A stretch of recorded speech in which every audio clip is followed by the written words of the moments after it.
Interior angle of regular octagon is what? Regular octagon అంటే number of sides 8 ఉంటాయి. ఆ 8 sides regular ఆక్టోగన్ అన్నాడు కాబట్టి సైడ్స్ ఈక్వల్గా ఉంటాయి అండ్ యాంగిల్స్ కూడా ఈక్వల్గా ఉంటాయి. ఓకే, ఇప్పుడు మనకి ఏమన్నాడు? ఇంటీరియర్ యాంగిల్ అడిగాడు. ఇంటీరియర్ యాంగిల్ అంటే లోపల ఉన్న యాంగిల్ అనమాట. అంటే interior angle plus exterior angle in any polygon is 180 degrees అని మనకి తెలియాలి. మరి ఇంటీరియర్ యాంగిల్ అడిగాడు.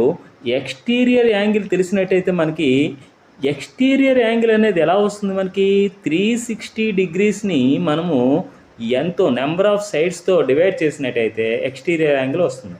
అంటే దేంట్లో? రెగ్యులర్ ఆక్టోగాన్ రెగ్యులర్ పాలిగాన్స్లో 360 బై ఈ రెగ్యులర్ పాలిగాన్ అనేది ఏంటి? ఆక్టోగన్. ఆక్టోగన్ అంటే నెంబర్ ఆఫ్ సైడ్స్ ఎన్ని? 8. 8 1 జా 8 4 జా 32, ఇంకా 4 0 మిగిలింది. 8 5 జా 40. అంటే ఎక్స్టీరియర్ యాంగిల్ అనేది 45 degrees రావడం జరిగింది. Interior angle plus exterior angle 45 that equal to 180 degrees.